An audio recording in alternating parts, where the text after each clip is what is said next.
राघवगढ़ राज्य में श्रीधर नाम का एक गरीब ब्राह्मण रहता था।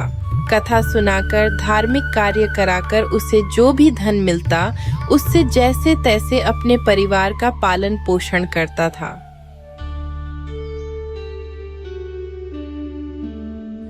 उसके परिवार में उसकी पत्नी मालती, 2 बेटे और 1 बेटी थी। मालती की बेटी राधिका का विवाह सिर पर आ गया है। अरे घर में एक पैसा भी नहीं है। समझ नहीं आता कि ऐसी हालत में बेटी का ब्याह कैसे करूं। बेटी अमीर की हो या गरीब की, सबकी विवाह हो जाती है जी। तो फिक्र ना करो, हमारे महाराज विराज सेन बड़े ही दयालु हैं, विद्वानों का बड़ा ही आदर करते हैं। आप उनके पास जाकर सहायता क्यों नहीं मांगते? अरे नहीं मालती, ये मुझसे नहीं होगा। मैं इस तरह भीख मांगने नहीं जाऊंगा। इससे आप भीख मांगना क्यों कहते हो जी? राजा का काम है देना, पर ब्राह्मण का काम है लेना। अब एक अच्छे काम के लिए मांगेंगे, इसमें संकोच की क्या बात है? ठीक है मालती, तुम कहती हो तो मैं महाराज के पास जाऊंगा, परंतु महाराज की विचित्र आदत के बारे में तुम जानती ही हो। वह उसी की सहायता करते हैं जो उनके द्वारा ली गई बुद्धिमानी की परीक्षा में उत्तीर्ण हो जाता है। हाँ क्यों नहीं, ये तो सारा राज्य जानता है जी। हाँ, और यही तो दिक्कत है। महाराज मेरी भी परीक्षा लेंगे। यदि मैं असफल रहा तो मेरी बड़ी बेइज्जती हो जाएगी सबके सामने। आप हार के विषय में क्यों सोचते हो जी? माँ सरस्वती से अपनी जीत की कामना करें और वहाँ पर जाइए।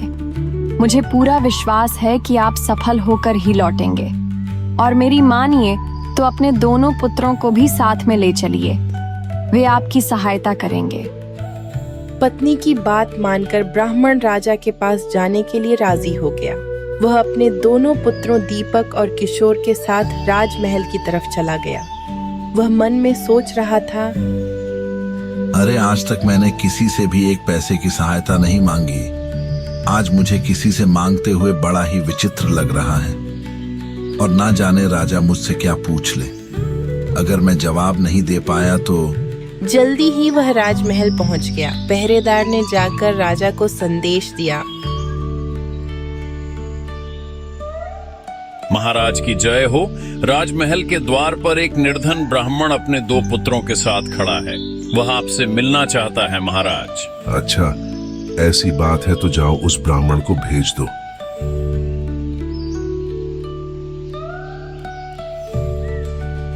ब्राह्मण अपने दोनों बेटों के साथ राजा के सामने उपस्थित हुआ और बोला, प्रणाम महाराज जी।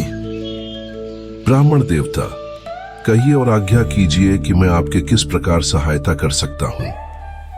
महाराज, मेरी पुत्री के विवाह की तिथि नजदीक आ गई है। घर में दरिद्रता का वास है, इसीलिए आपके पास सहायता मांगने आया हूँ। ठीक है, सहायता करने के लिए हम तैयार हैं।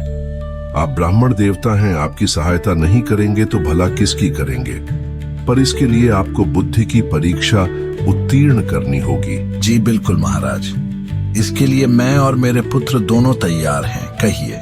ठीक है, आप बड़े हैं इसीलिए सबसे पहले आपकी परीक्षा लेता हूँ। ब्राह्मण देवता, मैं तुम्हें अधूरी कहानी सुनाऊंगा जिसे तुम्हें सही ढंग से पूरा करना होगा। जी, आप कहानी सुनाएं महाराज। एक बार की बात है, 3 मित्र जंगल की यात्रा पर निकले। वे थे एक बंजारा, एक व्यापारी और एक साधु। रास्ते में उन्हें एक संदूक मिला जिसमें मूल्यवान रत्न और स्वर्ण मुद्राएं थीं। उन्होंने तय किया कि वे रात यहीं विश्राम करेंगे और सुबह साथ में यह खजाना लेकर शहर लौटेंगे। परंतु लालच ने उनका मन डगमगा दिया। बंजारा बोला, मैं भोजन लाता हूं। वह बाजार की ओर चला गया। पीछे बचे व्यापारी और साधु ने योजना बनाई कि बंजारे को रास्ते से हटा देंगे और धन आपस में बांट लेंगे। इधर बंजारे के मन में भी कपट घर कर चुका था। उसने भोजन में विष मिला दिया और सोचा, दोनों को मार दूं और खजाना अकेला ले जाऊं। रात होते ही तीनों ने भोजन किया। आगे क्या हुआ, यही अधूरी कहानी है। बताइए ब्राह्मण देवता, इसका सही अंत क्या है? महाराज, यह एक नैतिक परीक्षा है और इस कहानी का अंत यह सिखाता है कि लालच का परिणाम सदा विनाश होता है। बंजारे द्वारा लाया गया भोजन विषैला था, जिसे खाकर व्यापारी और साधु की मृत्यु हो गई। बंजारे ने जब यह देखा तो वह प्रसन्न हुआ कि अब खजाना उसका हो गया, परंतु भोजन उसने स्वयं भी खाया था और विष का असर उस पर भी हुआ।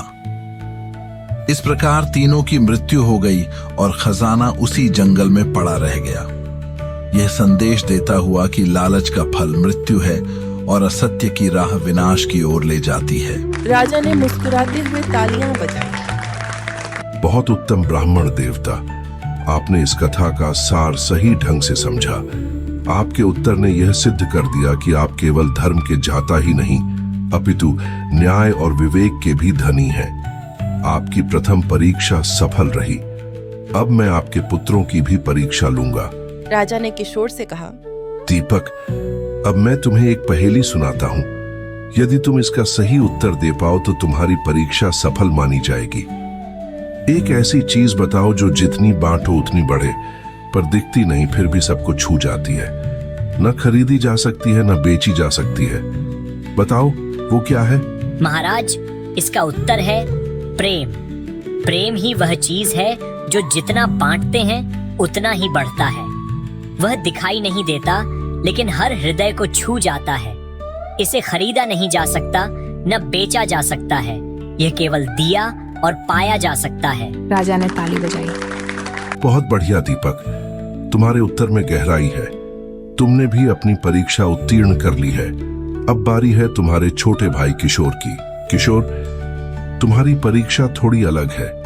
मैं तुम्हें एक नैतिक स्थिति दूंगा और तुम्हें बताना है कि तुम उस स्थिति में क्या करोगे और क्यों। मान लो तुम एक रास्ते पर चल रहे हो। तुम्हें एक थैला मिलता है जिसमें बहुत सारा सोना है। वहीं पास में एक बूढ़ा आदमी पड़ा है जो घायल है और सहायता के लिए पुकार रहा है। लेकिन यदि तुम रुकते हो तो कोई और वह सोना ले जाएगा, और यदि तुम सोना उठाते हो तो बूढ़ा मर सकता है। अब बताओ तुम क्या करोगे? महाराज, जीवन का मूल्य धन से कहीं अधिक है। मैं उस बूढ़े व्यक्ति की सहायता करूंगा। हो सकता है वह मेरे पिता जैसा हो या स्वयं किसी का पिता। धन फिर आ सकता है, पर यदि मैं किसी की जान बचा सकता हूँ और न बचाऊं तो यह अमानवीय होगा। और यदि मेरा भाग्य है तो वह धन मुझे किसी और रूप में मिल ही जाएगा। राजा विराज सेन कुछ क्षण शांत रहे। श्रीधर, तुम्हारे दोनों पुत्र भी तुम्हारी ही तरह विवेकशील और धर्मनिष्ठ हैं। मैं अत्यंत प्रसन्न हूं। राजकोष से तुम्हारी पुत्री के विवाह हेतु संपूर्ण व्यवस्था की जाएगी। धन, वस्त्र, आभूषण, जो कुछ भी आवश्यक हो। साथ ही मैं तुम्हें और तुम्हारे पुत्रों को राजगुरु की सभा में स्थान देता हूं, जहां समय समय पर राज्य के विषयों पर विचार होगा। राजमहल तालियों की गड़गड़ाहट से गूंज उठा। श्रीधर की आंखों में आंसू थे, पर वे आंसू दुख के नहीं, गर्व और संतोष के थे। वह हाथ जोड़कर बोला, महाराज, आप न्यायप्रिय और धर्मशील हैं। आपने एक निर्धन ब्राह्मण की लाज रखी। यह कृपा मैं कभी नहीं भूलूंगा। असली राजा वही होता है जो प्रजा की बुद्धि और आत्मा को पहचानता है, और असली ब्राह्मण वह जो ज्ञान और मर्यादा से जीता है। इस प्रकार एक बुद्धि परीक्षा ने न केवल श्रीधर के जीवन को बदल दिया, बल्कि राज्य में यह मिसाल बन गई कि धर्म, ज्ञान और विवेक से ही सच्चा सम्मान मिलता है।